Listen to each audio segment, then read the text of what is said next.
To introduce our panel members who will talk about themselves. So firstly, Nicolas from Encevo, the investment arm of Encevo. Feel free to come to the stage and sit on chair number 2. Zygmunt from EnergyHub, bringing the US perspective, the VPP perspective, and Ted from Ski. You take the middle chair, and Ted can go to the end. Actually, this is random order. I will be moderating because Felix, who was supposed to moderate, had a conflict clash, so I will go through it. We do have a live question, so if you want to use Slido, open it on your phone and you can ask questions during the presentation as well that we will pick up. So with that done, I will sit down and ask the typical questions. So I told the panelists that, hey, don't over-promote yourself, but still it would be great to see what are you doing and talking about the company you're from. So I'll start with Nicolas. For full disclosure, Nicolas is also our board member, but an avid EV guy and an energy guy and a VC guy. And if you could tell us more about what your investment philosophy is, and maybe what have you seen in the EV flex space changing in the past, let's say, 1 year, 2 years? So, hi everyone. First, Nicolas from Encevo. So just for sake of introduction, Encevo is a power and gas utility. So we're obviously into that very space, rising into Luxembourg, Germany, France, and Belgium. And my role in today is obviously doing investment from seed to Series B stage all across the board and integrating that with our core business.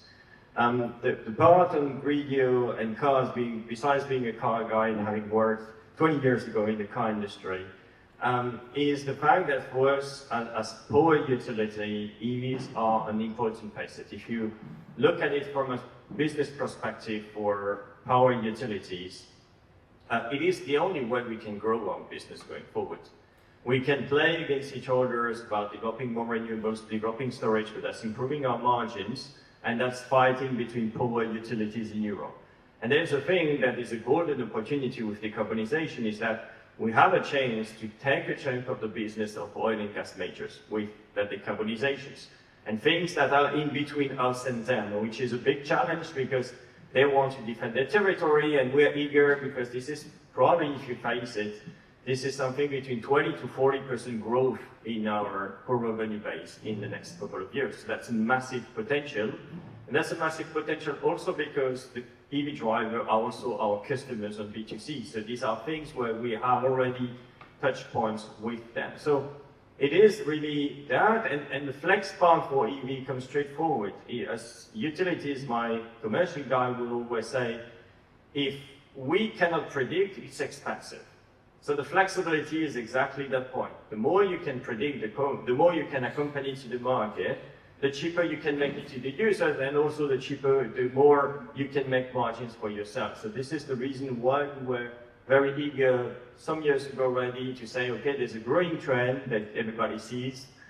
Nobody can tell exactly how many percentage of EVs there will be in the next 10 to 15 years, realistically, but it's a growing trend.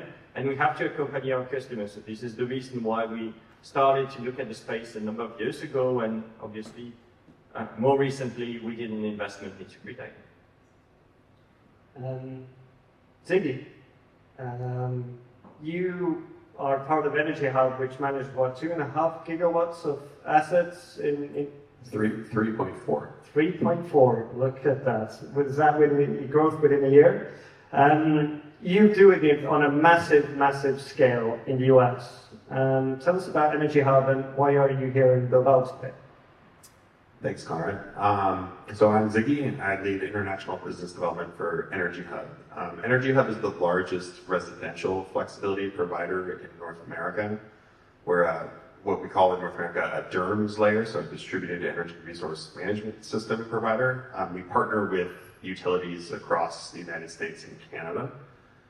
Utilities in North America typically are still regulated, so distribution system operators are also the functional monopoly for a service territory where every customer, every residential customer, business customer, industrial customer is stuck with them as their provider. There's no competitive choice. With Texas California, and some other small markets being exceptions. So we build virtual power plants on behalf of utilities through regulated programs that they launch across 4 key categories of devices. The first and largest historically has been connected smart thermostats. Batteries, home batteries are seeing a tremendous amount of growth and interest on the utility landscape in North America, and then increasingly working with electric vehicles and electric vehicle chargers.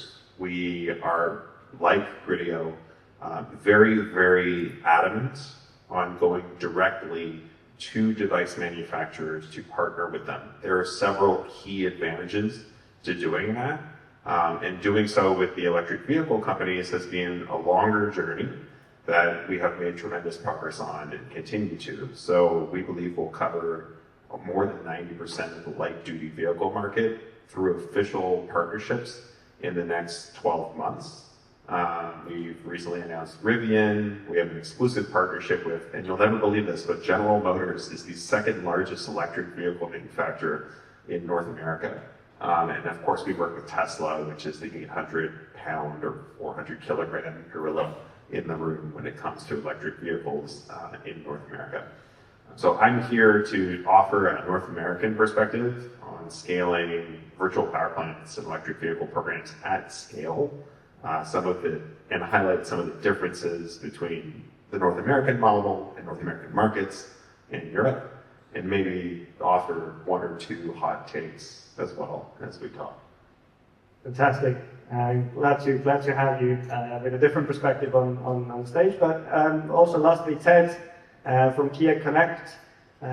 If you could, give us a view of what Kia Connect does and how is it different from Kia and Hyundai. But also maybe more specifically, do you think you're here more as a car guy or an energy guy? Okay, so thank you, Conrad. First of all, thank you everyone for joining. And I'm Ted from Kia Connect. So Kia Connect is actually a subsidiary of Kia Europe, and we are offering the digital solutions like connectivity and also infotainment, etc. We go beyond of just selling the car business. And I'm responsible for the smart charging and including V2G solutions. So that's why we are also trying to enter this energy market in a way that we want to explore what would be the best benefits for our EV drivers. And also for the Kia Connect, we kind of not only considering these digital solutions, but we're also getting the customer responding about how was their needs, and we are trying to gather this and ask our headquarters to develop the features that is most needed or adapted to the regional market. So the reason I'm here, of course, one thing is that we have this partnership with Gridio. So it's good that you invite us and we can discuss more about from OEM perspectives, how we want to help our customers to monetizing the EV and how we can actually enable this data as a business also for us as a Kia Connect. And also secondly, I consider myself as better as an energy guy rather than the OEM guy because my background is from the smart grid. So in that perspective, I would really like to be here and discuss with other panelists about the overall landscape of virtual power plants. Fantastic. And then picking up straight from there, actually, Nicola, from the deal flow that you're seeing on your desk, do you see any changes happening? Do you see that kind of there's more companies who go after the flex space, there's more companies who go after the EV space, or do you see more consolidation? Where do you see kind of on the startup side, are they going to have to compete with the likes of Kia and maybe EnergyHub in the US, and where is the deal flow heading? I think it's still a very fragmented space. I mean, we've invested in a number of flex, and we took the flexibility into very pragmatic approach. We selected and we will continue to select one vertical approach for each specific segment. So commercial and industrial buildings, if we want to do industrials, if we want to do cars, and consider each class of assets with its specificity to drive them to flexibility. And we've seen still the market being in those segments very fragmented. I have to say, industrial flex has been the only one because it's been along for a number of years, and all industrial plants have a bit of mastery, at least about part of it, and this has been in our DNA as power utilities for a long time, because this is what generates most of our turnover. So this has been more mature, and this is where there's more space. EV has been more recent, also because there was limited traction in the past. I mean, we're talking about an electrification of a mere 1 or 2% up until a couple of years ago. So obviously you wouldn't launch a startups in the market that wasn't really much there. We see more and more companies going to that very segments with different value propositions for the end users, different value proposition also for the utilities.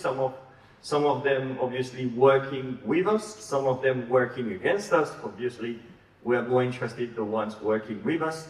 And it is really an interesting thing, but as a whole, I see as the market will develop, we expect more and more players in the field because the cake will be certainly bigger. And there is, as you say, there's different integration layers. If you want to integrate cars, it's not an easy, straightforward task with heat pumps, with storage. So we will see even more because the market remains complex and very low maturity. If you take today a number of people who do at scale flexibility on small scale assets, there is few businesses models that have reached a maturity, but we know with the current trend and the current installation rates that this business are going to come. So we expect to see more and more, and we've seen that over the last 18 months.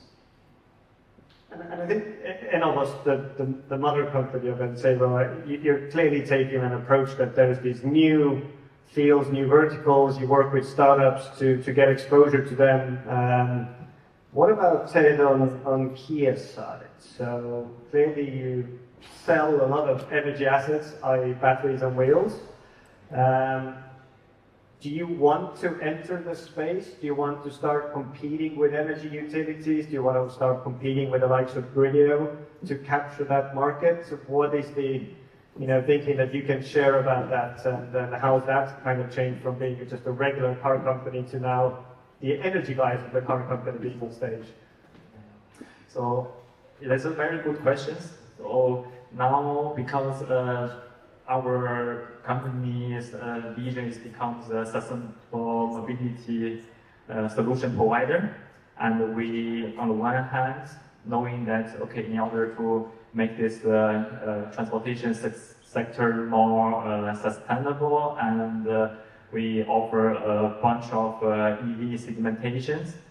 And meanwhile, we consider this EV is not only a transportation tool, but actually with the very big battery capacities lies between 60 kilowatt hours and 100 kilowatt hours, they can do much more things. Always we get the feedback from our customers saying that when this is smart charging ready, and can make vehicles actually integrate into the home energy system.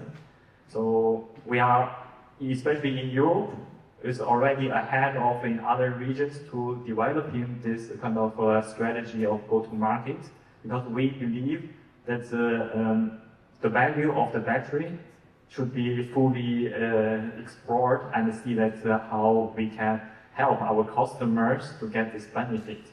And in this perspective, I think we have already this go-to-market strategy. And on the other hand, I think that in rather consider the competition, we would say we are seeking really the collaborations between the different stakeholders in this energy market. Because on the one hand, the OEMs itself has more power over the assets and also the data.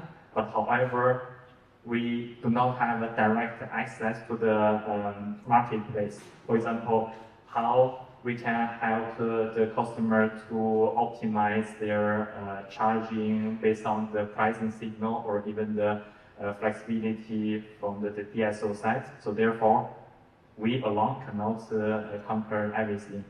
And especially in this Europe, each country's situation differs from country. And in this regard, yeah, we are really looking forward to collaborate with companies like Gridio and also trying to understand what are the actual opportunities from the EV battery. That is a great answer. I really like that. I just spoke to an American car company, and then he put it into perspective. I asked him that person the same question, like, well, you have data, why don't you do it yourself? And hoping that they would give the same answer. But he said, well, Conrad, we sell cars in 189 countries around the world. Each of them is sometimes to different regulations, to different segments, to different provinces. We have no time and no capability to figure that out. That's why we want to talk to you. I took it with a grain of salt, but I think that there's a lot of truth in that there's companies, and I think it's also in the energy space. It's like, if you are an energy supplier, what are you good at? Car companies are good at building and selling cars, probably. And energy suppliers are good at supplying energy, and the question is, where do you draw the line? And where do you work and collaborate, and what do you build in-house? But Ziggy, maybe you can draw some parallels with the US, which is an extremely vertically integrated energy market, where the energy suppliers do a lot more. And I think it's fascinating that the Durham's market has gone from megawatts to significant gigawatts, and we're definitely not there in Europe anymore. So what is the success been in the US? And if you've been observing in Europe, what do you think are the main bottlenecks or blockers over here to achieve that? Well, thanks for an easy question, Connor. In North America with EVs, it's not that dissimilar. I mean, it is and it isn't dissimilar from North America. It's dissimilar in that the regulatory construct of how EVs are participating in flexibility in virtual power plants is completely different. A distribution utility has two goals with running a program to enroll EV drivers. One is for the customer to consume less and save money. And two is to actually use a pool of EVs to manage their charging to make sure that they are not exceeding asset limitations. So we will actually optimize pools of vehicles against grid topology to ensure that driver preferences are met, costs are optimized, and we're not blowing a transformer or a feeder as well from having, even if you're shifting out of a peak window on tariffs, that you're not then spiking demand with 100 Teslas all starting to charge at exactly the same time. That's the biggest difference. It's been relatively slow in uptake over the past several years and is only now starting to accelerate. I think there's two main drivers of that. One is that utilities didn't really know how to fund these programs. Are they traditional demand side resources? EVs make for, actually, I would say, pretty terrible demand response assets.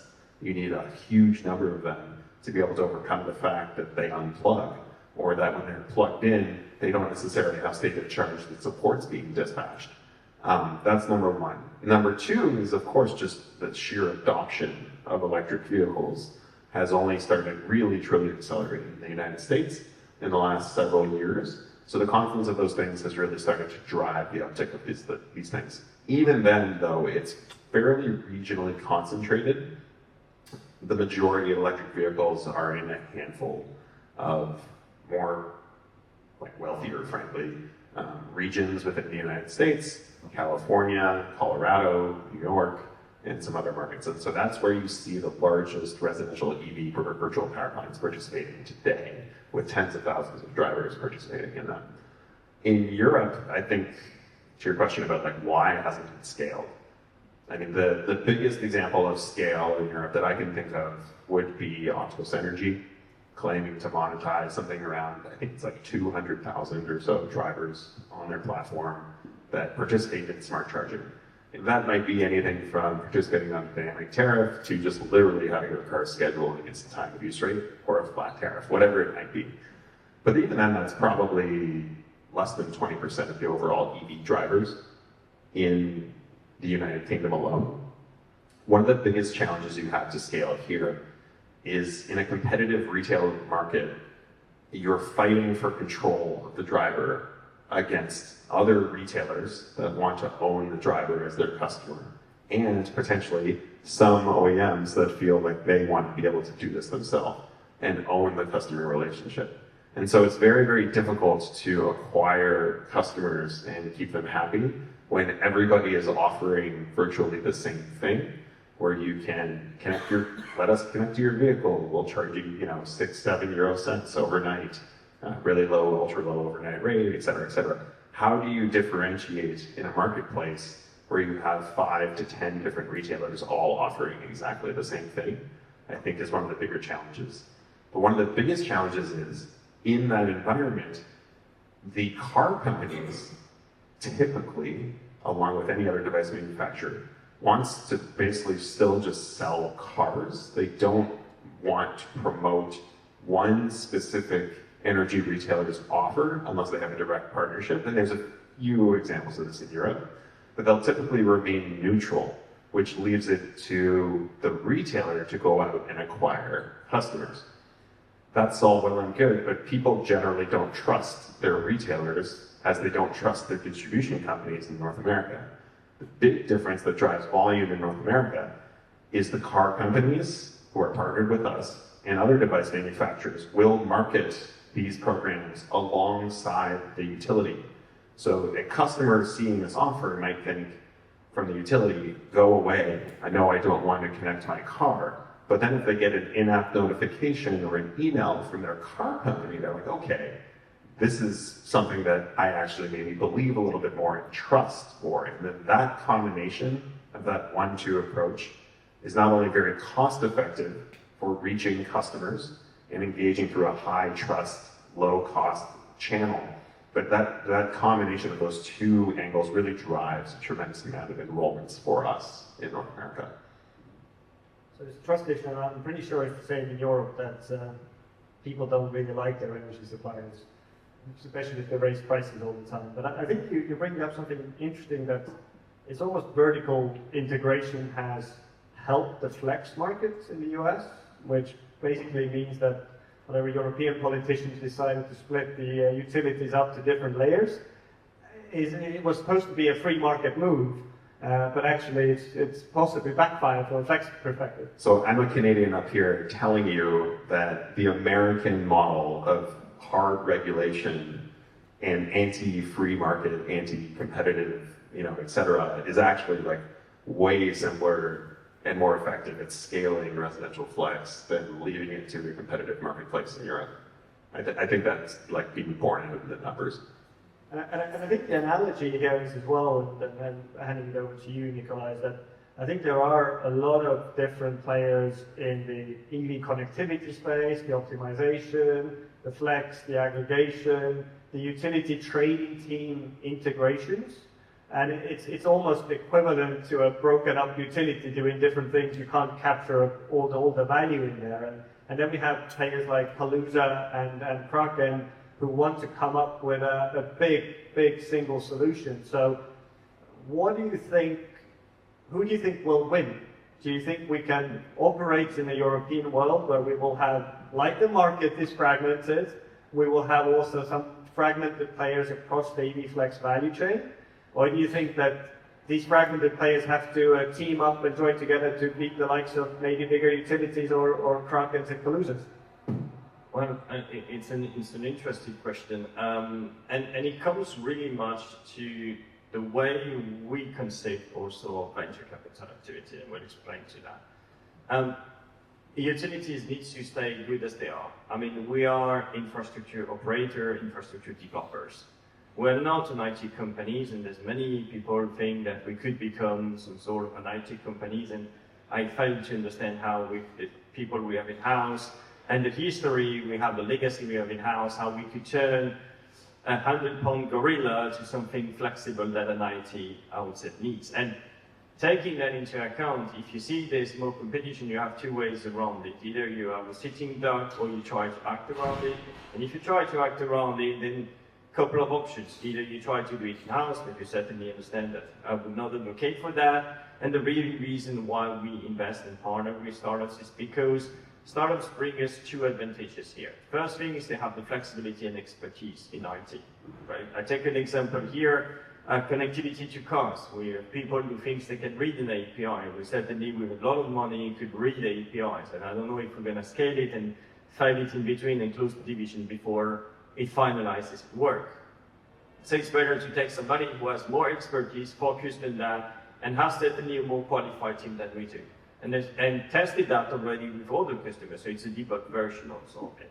The second thing is they offer us a different also approach to our customers, because they provide us not only the technical aspect of it, but they give us the product. The thing that we can put on store, we just have to put our logo together with them on it, and we do that. And I'm a firm believer, and this is the way we constructed our VCR, to be not only an investment part, but to be something that really we are ties to a business. When we own the customer, we have a good standing relationship for 10 years, and we say we're not going to reinvent the wheel, we just add in specific expertise that we pick up on the market. We look at thousands of startups for that reasons to pick up what we believe is the right break for the right approach, and we connect them to do that. And we indeed have to fight against our internet competition. I'll say for EV Flex, we have oil and gas majors because they're really not happy that we are taking away a customer relationship that is between us and them. So this is, they have quite more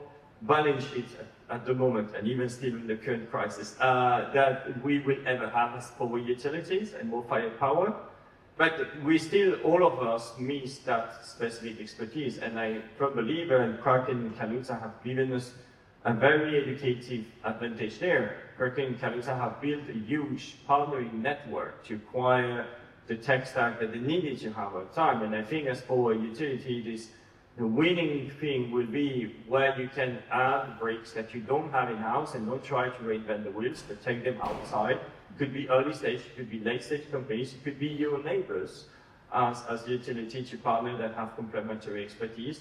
But we need to work together rather than working independently. I believe this is one of the success factors I see today in the market, which is not natural. I mean, as utility, everybody believes that we have billions of turnover and that it will sustain for the next 20 years, and as long as we're profitable, this is fine.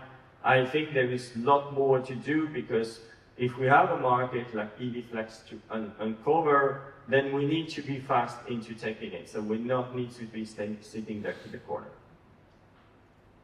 And absolutely, and I think not just you need to move fast, I think everybody needs to move fast. And maybe turn over to you. I think Ziggy actually just pointed out before a good thing, that if a car company sends a push message, you kind of trust them, and maybe if an energy company sells sends a message, then it's less trustworthy. Where do you think, or how much can you share about what is Kia thinking about being maybe an open platform, integrating all the way, let's say, to the infotainment system or the Kia app, where flex providers can operate and can have access to, versus keeping it more of a closed thing that you want to control that, and perhaps sometimes rightly so, you're worried about the impact on your reputation. If you support or you promote some supplier and they do something wrong, then it's going to be in your hands and you have to solve it. So what do you think is the way here to deliver that trust to the Kia EV driver, while also ensuring that it kind of fits your corporate structure on how you want to build products? Okay, yeah. So first of all, I would like to address that as Kia, we really value the data security and customer privacy a lot. So that's why that in the past, that also you mentioned that we are not really open up this to all the service providers regarding this data APIs, etc. This is because we are concerning a lot about this security issue that's like the GDPR. We need to be fully compliant. And on the other hand, we noticing that okay, our customers has such a demand as they are buying Kia EVs, and now they want to also try to utilize the vehicle as a great asset to integrate with their smart home, and also try to using the smart charging services to bring down their charging cost. So based on that in mind, so we are now really actively developing this our smart charging services. So in Europe, we are already having this our smart charging launched in Netherlands, and also because of the change towards the vehicle to grid, we try to also launching this pilot in this year. So this will all kind of integrate into our this Kia app, so that make sure that our EV users can easily using the services without just looking for okay which utility or third parties apps that we need to integrate or using. But also on the other hand, we are noticing that for some other markets there are some demands. So in this regard, let's say that's why we are willing to sharing our data with the third parties, as long as all these cybersecurity or compliance are fulfilled. And in this regard, we are seeing that there will be more and more smart charging providers are really willing to collaborate with us and offering the charging solution for our EV drivers.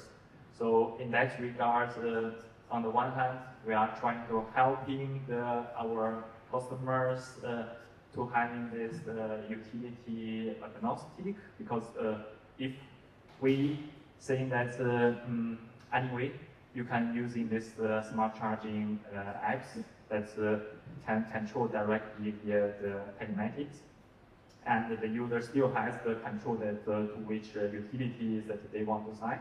So this is totally up to them, and we kind of encouraging different utilities providing different type of smart charging plans, so that which customer eventually will get the most benefit of it. So that's our general strategy or the training that we are moving towards into this direction. And I think there's like 4,000 energy suppliers in Europe, probably like 1,000 that are actually relevant. And I think it's just a very interesting question for car companies in general, not you, that if car companies want to get the most reach and scale, do you go and try to interact with hundreds of different energy suppliers and get some tariffs into the Kia app that manages that? Or do you want to go and have a middle layer that possibly solves that for you? And maybe I'll hand it to Ziggy here to maybe you can share about EnergyHub's vision of that there's energy suppliers or vertically integrated grid companies, there's OEMs, there's actual customers that really matter. You know, where does EnergyHub see, what is your role in not just optimizing it, but do you want to own the customer relationship? Do you want to be the middleman, the agent between these players? Or do you want to kind of sit back and just provide your algorithms to make it work?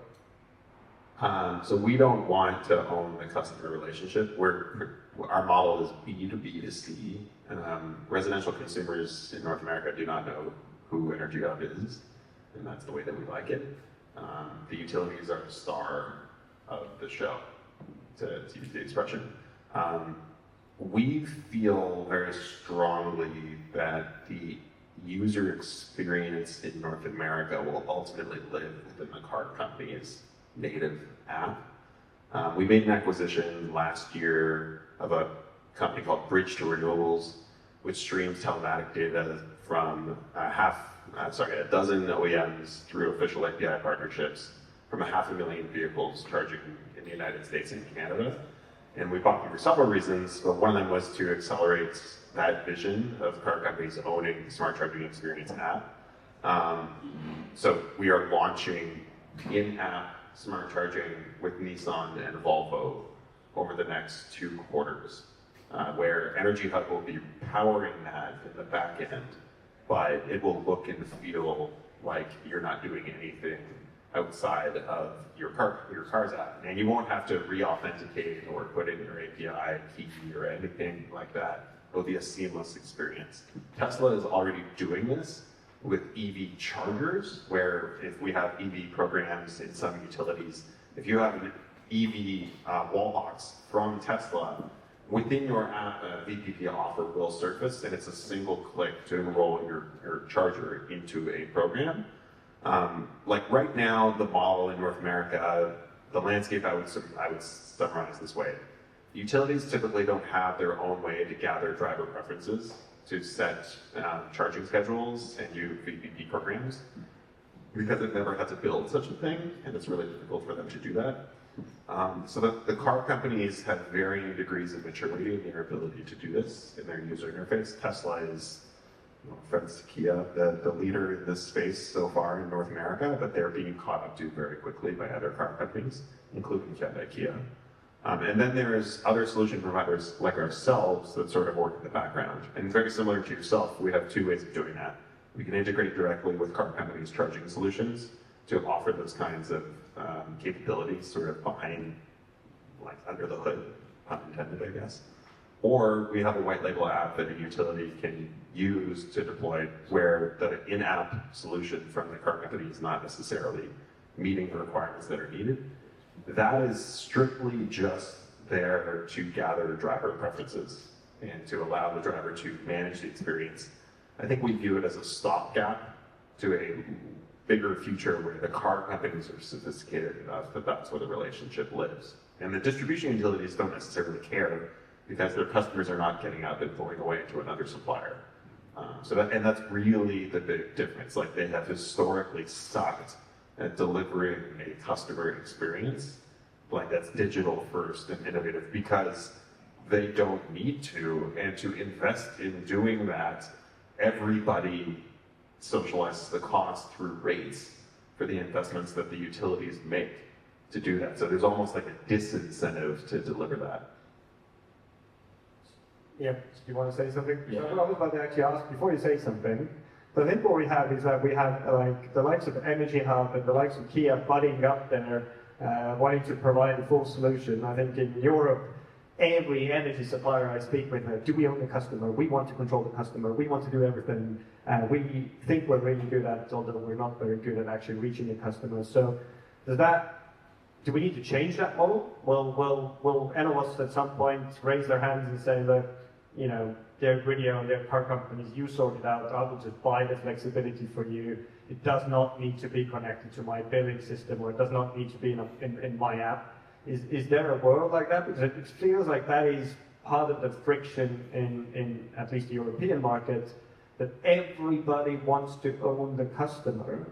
And then when it comes to the energy supplier side, they are really rubbish at building products and owning the customer relationships. So why don't we just kind of take away that problem? So I think it's really interesting and very genuine what you're saying here, because in the mobility sphere, think about it. 10 years ago, if you had a combustion engine car, you were not calling your utility to get your preference on how you were filling the tank of your car. So we never had historically as much of this discussion with our customers, and nobody had. Nobody had ever in the last 30 years of, hey, when do you need to go to the petrol stations? The change of EV cars is that you're starting to poll your customers, and you're starting to do that very nice thing that you're absolutely right, that all utility have usually neglected, is to be customer-centric, to understand what your customer, how your customer uses what is called a commodity, which is energy, which is absolutely, for many also B2C customers, a cheap commodity, or a relatively cheap commodity, that they never looked at the bills, and you need to, you start to open an whole array of discussing about the bills at home because the car increases the bills, about the flexibility that could be used if you have heat pumps and all the needs, and you start to open a different discussion channel that I'm not sure without the EV cars would ever have, because the price of the energy bill would have been, say, the same, and it would have stayed under the radar. So it forces us to ask our customers and honestly discover our customers. We have billing addresses. Now we need to ask them, okay, what do you have as installation at home? How do you consume energy? Can we help you out to reduce your bills? This is what Kraken did very well in terms of marketing, going forward to the customer saying, we're going to install you a heat pump and we're going to lease it to you, and then we know that you have a heat pump, so we can give you the tariff that goes behind. And customer relationship cannot be solely based on providing for utility, providing tariffs. I give you time of use, it's not building customer relationship. This is a tariff. This is not building a dialogue two ways with your customers. And where we obviously are lacking and where we obviously need support is not only saying, hey, we're going to pull in the app or the customer preference, but to even propose to which we ask them, hey, why do you want to charge your car? So we need to give a tariff, but we need the use of the tariff and the way that they can activate it. So that connectivity with cars, with heat pumps, with what they have at home, and to make it a seamless experience. We've bumped on many companies in the past that were saying we can do flex if you connect to your charging stations, and most of the older charging stations have difficult protocols. So if I want to install a box at your home to steer it, it's an overkill in cost, but in terms of customer experience, it's completely absurd. And the same thing if you were pulling, before you got APIs to cars, you were putting a device in your car to do the steering. First, you would write the warranty of your car, certainly, but aside from that, it's not an easy customer experience. The guy is not a mechanic, he's not going to plug a device into his EV car just to serve that. So we not only are getting closer to our customers' consumption of electricity, because there's a supplementary demand, but also we actually are reinventing our customer relationship as a whole. So we can do a nice portal, but we would use that portal, and this is the sort of integration we're doing with Gridio, where we fetch the customer preferences at home and with the EV cars, whereby we're going to direct to Gridio's systems what is related to EVs, and the rest of preferences like solar panels and stuff may be interesting for us for future sales or business, and how we can equip our customers and getting statistics on how they use electricity. But it's also the way we're going to build an entire channel, and the ownership of customer relates to that. If we never had that, if we never had the potential to grow our business, I'm not sure any power utilities, maybe some with marketing would have said otherwise, but I'm not sure if we didn't have any electrification of mobility, would ever have had, or heat pumps, we would ever have that sort of discussion. We have stayed with utility with no app, because what do you want to put in an app? To bill? It's an expensive app just to show your bill on the screen, right? You would receive it by email that we got on the same job. So now we reinvent the customer relationship, and regarding car OEMs, this is always interesting, because when I started 20 years in the car industry, I always remember that thing. There is a guy who always told me that it was a Stellantis, and the guy was saying, if the car manufacturer tells you that putting fuel at Total is better for your car, there's 25% of the customers that all of their life will fuel their car only at Total charging Total stations. And because they believe that the guy who manufactured the car has the best advice to tell you how to use the car. And although, honestly, in principle, I'm not sure that was making any effect of it, they had statistics that 20% of the guys were doing that. And this is why, for us, it's important to have official support from APIs, and also support from the manufacturers, and not go by workarounds and trying to go around that, because the customer will also listen when he goes to the shop to repair his car, what his car maintenance guy says about it. And if there's a use that is abnormal to the car and is not authorized, then he will come back to us and you say, okay guys, you're using something that is improper way and my dealer is not happy, and you will sit in between. So for us, it was also important in that build of new relationship to use trustable relationship that are also built by other parties, by VPPs, by car OEMs, because we talk to the same customers. We talk in different angles to the same customers, but we talk about the same topic. So it's an important phase for us to develop that services. It sounds like all three industry representatives are vying for the big EV flex, and then I think we all need to cooperate somehow, because I think no single person is actually capable of covering the entire list of layers, which is going to be interesting. So I think it's great that on one hand everybody needs to collaborate. On the other hand, as the US market on the energy side has shown, if you have too many players needing to collaborate to unlock a big field, it's never going to happen. So at some point there will have to be consolidation. We will start wrapping up, but we have had some audience questions that have come in that I've just noticed. Apologies. So I will open the panelists and whoever wants to take them. So maybe the first one is, why is it that utility companies are having trouble scaling their EV programs? Okay, so I think I should take that one. Can you summarize everything you've been saying for the past hour? Yeah, I mean, we have trouble because we have to, as I say, we need to build new customer channels with our customers.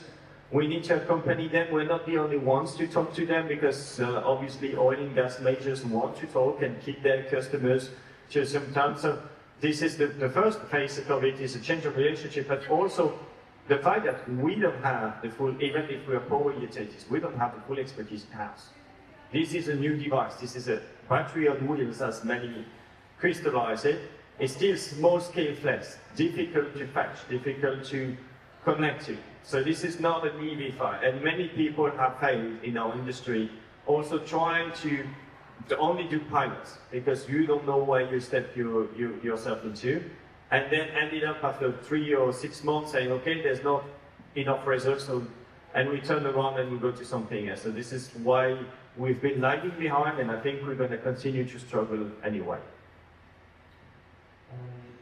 So thank you for the question, Doug. What needs to happen in Europe to enable the customer journey starting in the EV app at scale? So I think something that Ted, you were talking about as well. What are the ducks we need to get in order for that to happen?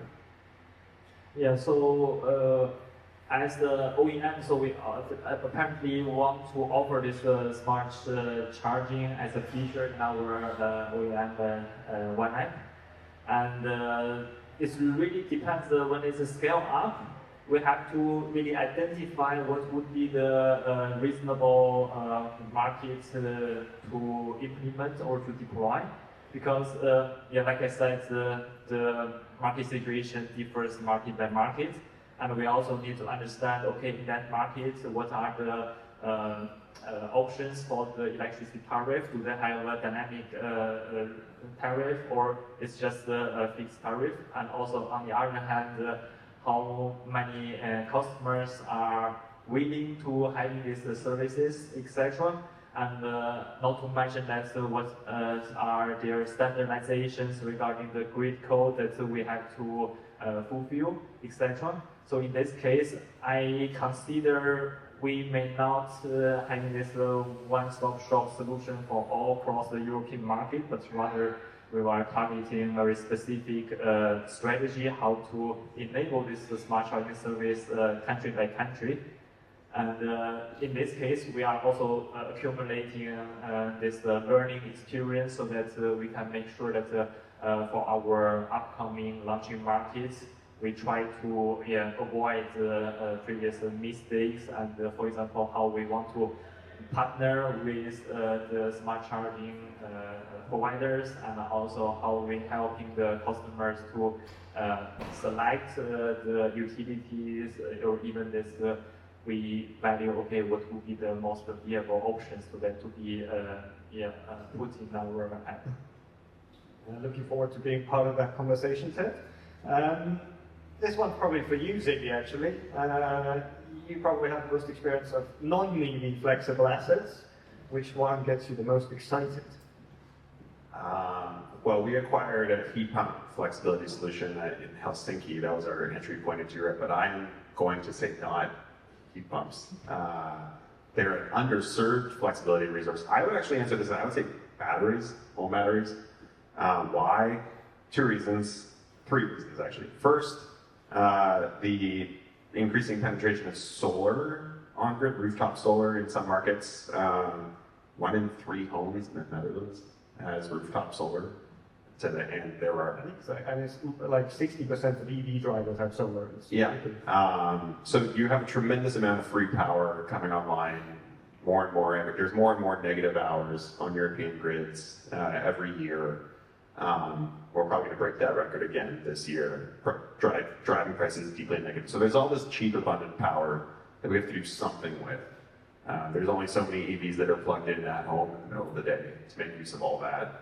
Battery technology, second of all, is getting much cheaper and much better very, very quickly for a few reasons. The two biggest ones would probably be cost curves and supply chains. The second one would be Chinese manufacturers have developed some very impressive, very cost-effective technology that just continues to get bigger and better and scale across Europe and other key battery markets like South Africa, Australia, and even parts of like the Americas. It's very surprising. And then three, they're perfect flexibility resources for residential deployment. They don't move, they're inverter related, they're invisible when they're working, and they can be dispatched continuously to optimize for whole home consumption and for grid purposes. Say what you will about using an API or a cloud connection to do the fastest forms of frequency containment response and ancillary services. That's maybe a little bit of a dicier proposition, but they're more than capable of handling virtually any other kind of grid service that's out there. And so I think you'll see a explosion of proliferation of batteries as they just get cheaper, easier to install, and match solar, and look like nobody knows what's going to happen to oil and gas prices tomorrow, the way that things are going right now, but we could very well find ourselves back in an energy crisis sooner rather than later. And so, looking to take control of your own destiny, I think economically could start to make a lot more sense. And then I think the final two questions are perhaps related, and given you're the only guy sitting in an energy office, although on the VC side, Nicola, what do you think will be, what incentive models do you think are most attractive for EV owners to encourage them to flex? And do you see dynamic tariffs becoming more of a trend rather than an exception? Okay, I will start with the second one first. Incentive model, and I think that the genuine idea here is in B2C customers is addictive to price. I mean, the only incentive you can give any rewards, you need to make a gap in price to make a B2C behavior and customer move. So, I mean, the idea is not at all for me, but if you look, there is an example, and there is quite very good marketing at it. When Octopus Energy says we put 0 Ps. If you want to have negative prices and you want to offset negative prices, you give €0 power to your customers, and you will see people rushing at charging stations. And literally, I give an example. We gave to employees at some point in time, the charging stations were for free a couple of days. I've never seen the charging station be that busy. If you have negative prices, this is heavily effective because you make a lot of money and your customer pays 0 bills. So everybody is happy except to your counterparts in the market. But you could even do that with a marginal cost. If you can really manage at scale, and this is where the scale effect comes into play, because to offer incentives, we need critical mass. And there was a question before, scaling. Well, if you do 10 cars together, you cannot do anything as a utility. This is a marketing play. You just put money on the plate up until your senior guy says that's nice marketing. You spend money to reward customers, but we are not getting any earnings on the other side. So at some point in time, that should stop. So you need a sustainable model where you can scale to your customers, and this is where we integrated that to the app. And say we onboard directly our customers to be eligible to that, and now that we have a flex pool that we're building directly, we can create a sufficient gap to standard tariff, because we can monetize it and we can share the thing with our customers, giving like a happy hour time and saying, you cannot do that 20 times a day, but you can do that. The dynamic tariff part is the second question here. It's interesting because in Europe, if you look really closely, there is real and fake dynamic tariff. There is real dynamic tariffs that are 15 minutes indexed, that are genuinely built indexed to the market, and there is a lot of utilities that have said, oh yeah, we need by regulation to offer dynamic tariff, so we're going to do a sort of time of use which is basically, if you look closely, is negative to the user using it, because to actually benefit from that, you need to have a ton of technology at all, which costs you more than the potential revenue you can gain out of it. So real dynamic tariff is for me a market index tariff that you can have, and there is few players, and you have obviously in Estonia, because you're more advanced tax structure than we do. Is this going to be the case going forward as a tariff? But to benefit from a user, an EV Flex user, you don't necessarily need a dynamic tariff. You just can have a flat tariff plus an incentive from time to time. You don't necessarily need to have a full-fledged 365 years. But you can say, hey, I do an happy hour for the next 2 hours, this is the price, and you will see the customers are really reacting to heavy market signals. If they know that if you give them a sufficient candidate, they will certainly jump on it if you give it. You can give it for a couple of times a day, you can give it with a bit of advance, because we know how the market movements are within 24-hour delays, so you can plan it in advance, dynamic. Does it need to be with a dynamic tariff? I'm not sure how you would call that, but you can certainly build something that is giving a reward, whatever tariff structure you have, and giving a supplementary to incentivize, and the more the value pool will grow, and you show the number of EV cars at stage, the more the pool will become interesting anyway for utilities. So this is the reason why we're so moved right now. Very good. And sorry, Anonymous 308, we will leave your question to be answered during the networking after that. Thank you so much to all of you for giving a very interesting perspective to the topic. My takeaway as Gridio is that we need to make sure we get inside the Kia app. My takeaway is that together with Encevo, we need to offer free energy. And I think with EnergyHub, we need to fight our battles and see how we can learn from each other to capture the market. Stay out of North America. Not planning to come there. So if everybody would give an applause to the panel members, I hope you enjoyed the conversation. We have drinks, tapas waiting for you there, and we'll all be here for 2 days and looking forward to chatting with all of you. So thank you very much, panelists.